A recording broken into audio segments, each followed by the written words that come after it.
உங்கள் அனைவருக்கும் என் அன்பான வணக்கம். எல்லாம் சரிதான் சார். நீங்க எல்லாரும் இப்படி பேசிக்கிட்டே இருந்தாக்க நாங்க எப்ப டான்ஸ் ஆடுறது?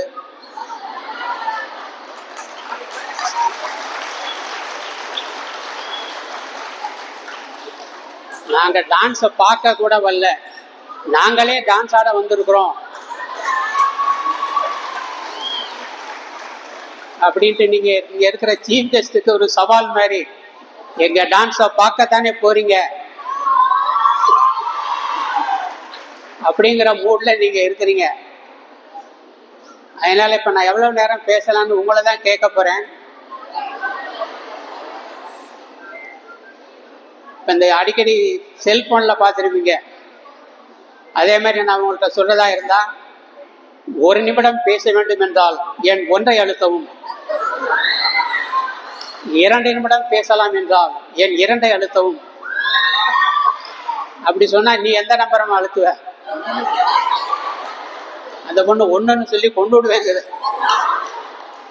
மற்றவங்க யாராவது 1 தவிர வேற ஏதாவது அழுத்திட்டா,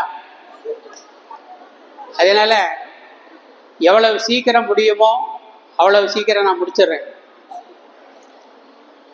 நீங்க எல்லாம் எவ்வளவு குறும்புத்தனமான பெண்கள் அப்படின்னு நீங்க இருக்கிற சீஃப் கெஸ்ட் எல்லாம் பேசினாங்க. இப்ப நீங்களே இப்படி இருந்தா பையங்க எப்படி இருப்பாங்க? அது மாதிரிதான் இருப்பாங்க. அந்த பொண்ணு விஜய் ரசிகையா இருக்கும்னு நினைக்கிறேன். பிகில் அடிக்குது. ஒரு பையன் 3ஆம் கிளாஸ் படிக்கிறான். அவன் அவங்க வாத்தியார் கேட்கிறாரு, உன் கூட பிறந்தவங்க எத்தனை பேர் அப்படின்னு. அவன் அப்படி 1 2ன்னு கணக்கு பண்ணிட்டு 315 பேர் சார் அப்படிங்கிறான். என்னது 315 பேரா? என்னடா சொல்ற அப்படின்னா, நான் கவர்மெண்ட் ஹாஸ்பிட்டலில் பிறந்தேன் சார். என்னோட அந்த நேரத்தில் ஹாஸ்பிட்டலில் பிறந்தவங்க 315 பேர் அப்படின்னா. ஸோ இது மாதிரி நம்ம வார்த்தைகள் எப்படி நம்ம பயன்படுத்துகிறோம். ஒரு ஊரில் ஒரு இளம் பெண் கல்யாணம் ஆகி வருது. அந்த அம்மா, உங்கள் மாதிரி நீங்கள் நிறைய பேர் கல்யாணத்துக்காக காத்துக்கிட்டு இருக்கவங்க இருப்பீங்க. அது மாதிரி அந்த பொண்ணு கல்யாணம் ஆகி போகும் பொழுது, அன்னைக்கு கல்யாணம் ஆகிற அன்னைக்கு எதிர்த்த வீட்டிலேருந்து ஒரு அம்மா வருது.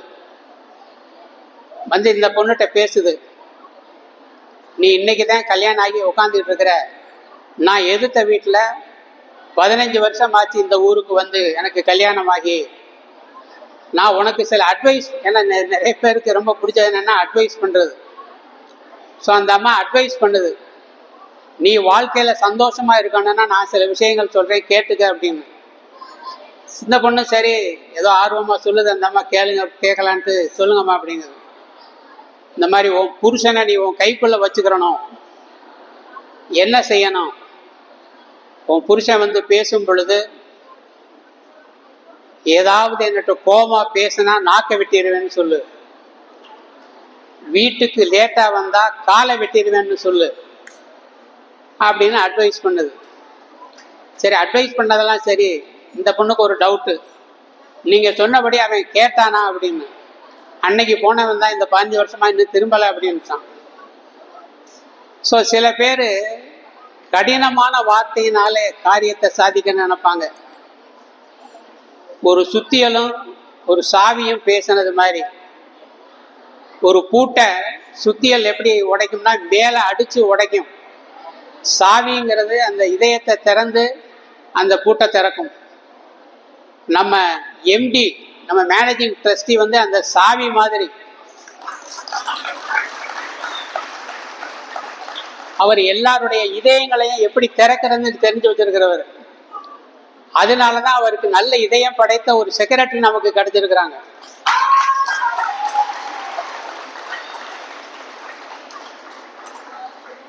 காலேஜுக்கு வழக்கமா யாரை இன்வைட் பண்ணுவாங்க அப்படின்னா, பெரும்பாலும் வைஸ் சான்சலர் அந்த மாதிரி தான் இன்வைட் பண்ணுவாங்க. நம்ம மேடம் ரஜினிகாந்த் மாதிரி. ரஜினிகாந்த் தெரியுமா? அவர் வந்து சூப்பர் ஸ்டார். ரஜினிகாந்த் பெரிய நடிகராக வருவார்னு பாலச்சந்தர் கண்டுபிடிச்சது மாதிரி, நம்ம மேடம் இப்போ வைஸ் சான்சலர் இருக்கிறவங்களை விட்டுட்டு எதிர்காலத்தில் இன்னும் கொஞ்ச நாள்ல வைஸ் சான்சலராக வருவேன் அப்படிங்கிற டாக்டர் முருகேஸ்வரியை இன்ட்ரோடியூஸ் வெல்கம் பண்ணியிருக்காங்க. அவங்க சொன்னாங்க 13 வருஷம் கழித்து சீஃப் கெஸ்டாக வந்திருக்கிறேன் அப்படின்னு. அதை விட குறைஞ்ச காலத்திலேயே விரைவிலே இந்த கல்லூரிக்கு அவங்க வைஸ் சான்சலராக வரணும் அப்படிங்கிறது தான் நம்முடைய ஆசை. வைஸ் சான்சலர் ஆகி நம்ம இதுக்கு சீஃப் கெஸ்டாக அவங்க வரணும், வருவாங்க. ஒரு படத்தில் நான் வந்தால் ராஜாவாக தான் வருவேன்னு ஒரு படம் பார்த்துருப்பீங்க. அதே மாதிரி அவங்க இப்போ சொல்கிறாங்க நான் வந்தால் வீசியாக தான் வருவேன் அப்படிங்கிறது மாதிரி. மேடம் சங்கீதாவுடைய செஷன் நான் ஏற்கனவே திருச்சி ப்ளஸில் அட்டன் பண்ணியிருக்கேன். அது அவங்களுக்கு தெரியாது. நல்ல வேளை அவங்க மறந்துட்டாங்க.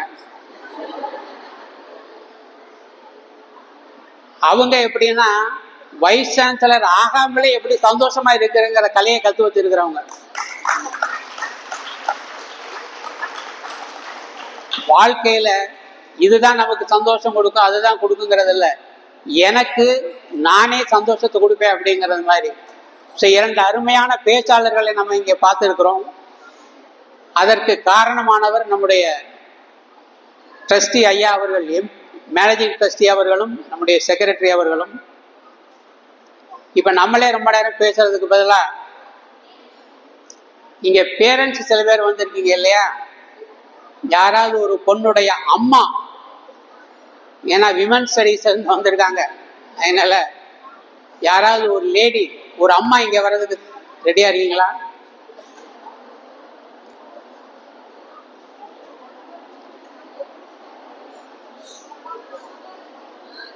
உங்க அம்மாவை நீங்க அனுப்பி விடுங்க.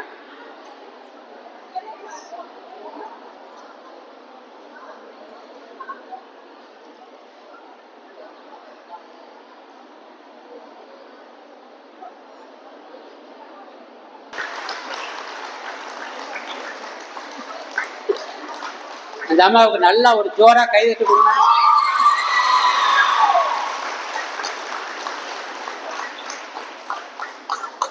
ஏன்னா இத்தனை பேர் இருக்கிற இடத்துல தைரியமா அவங்க வந்திருக்காங்க பாருங்க. உங்க பேரு உங்களை இன்ட்ரோடியூஸ் பண்ணிக்கிறீங்கம்மா. மல்லிகா. சுவாதி அம்மா. சொல்லுங்க.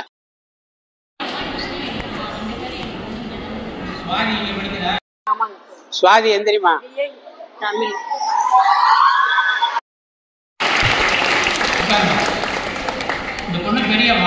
எப்படி சமாளிக்கிறீங்க?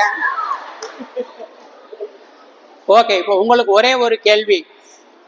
உங்க பொண்ணு அதிகமா உங்களை எரிச்சல் படுத்துற நேரம் எது சொல்லுங்க. வந்ததுக்கு ஒரு சண்டையாவது மூட்டி விடணும் இல்லையா? சொல்லுங்க சொல்லுங்க. இதுல சொல்லுங்க. செல்போன் எடுக்க கூடாதுன்னா கேட்க மாட்டேங்குது சார். அப்படியா? ரொம்ப சந்தோஷமா. அம்மாவுக்கு நல்லா கை தட்டுங்க.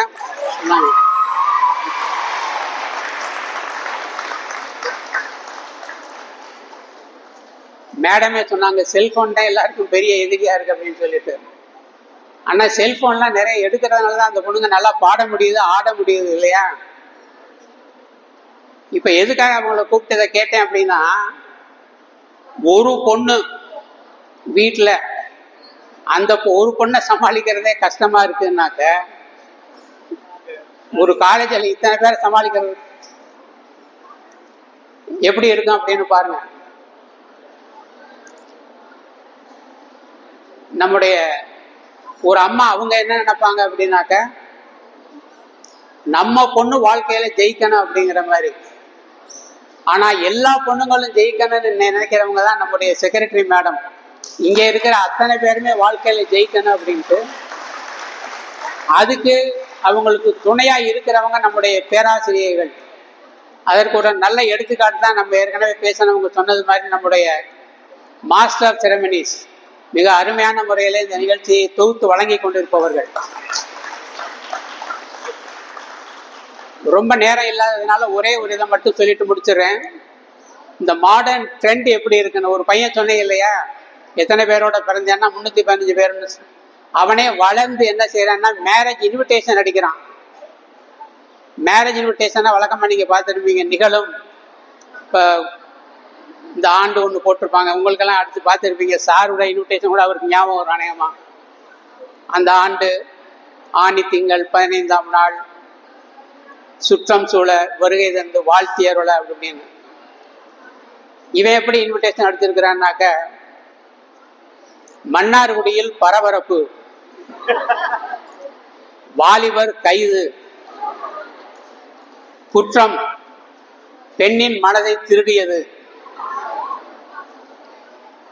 தண்டனை 3 முடிச்சுகள் அப்படின்னு போட்டுட்டு சிறைச்சாலைக்கு எந்த அட்ரஸ் கொடுத்துருக்காங்கன்னா அந்த கல்யாண மண்டப அட்ரஸ், வார்டன் அப்படின்னு அந்த மாமியார் பேரை போட்டிருக்கிறான்.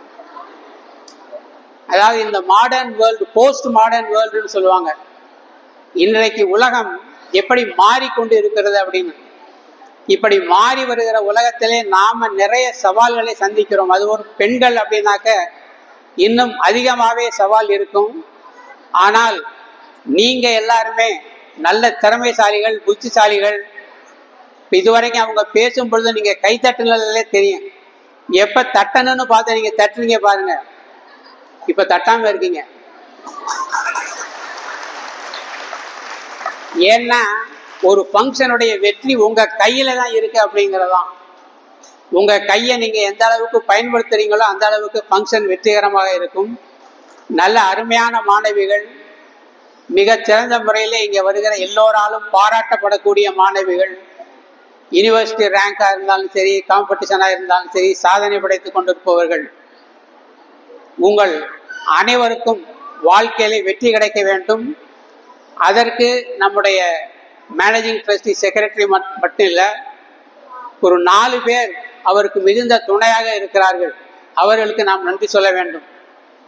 ஃபர்ஸ்ட் யாரை சொல்றதுன்னா, உங்கள் நெஞ்சத்திலே குடியிருக்கக்கூடிய வைஸ் பிரின்சிபல். அடுத்து இப்ப என்னை வந்து சீக்கிரம் முடிங்கன்னு சொல்லிட்டு போனார்ல மேனேஜர், ஆபீஸ் சூப்பரண்டன்ட், கேஷியர். இந்த 4 பேரும் நல்லா வேலை செய்யறதுனாலதான் நம்ம மேனேஜிங் ட்ரஸ்டி கவலை இல்லாம ஒரு பாட்டுக்கு திருச்சியில உட்காந்து சினிமா பார்த்துட்டு இருக்கிறாரு. அதற்கு இன்னொரு காரணம், நீங்க எல்லாம் நல்ல மாணவிகளாக படிப்பில் அக்கறையோடு இருப்பது. என்னதான் டான்ஸ் ஆடினாலும் அதே நேரத்தில் மற்ற நிகழ்ச்சிகளில் பங்கு பெறுவதாக இருந்தாலும் சரி, பரிசு பெறுவதாக இருந்தாலும் சரி, ஆண்டு முழுக்க பல இடங்களிலே போய் பரிசு வாங்கி வந்திருக்கிறீர்கள். உங்கள் அனைவருக்கும் என்னுடைய பாராட்டுக்கள். தொடர்ந்து நீங்கள் வெற்றியை தொட்டுக்கொண்டே இருக்க வேண்டும், வெற்றி உங்களை தட்டி கொண்டே இருக்க வேண்டும் என்று வாழ்த்தி விடைபெறுகிறேன். நன்றி, வணக்கம்.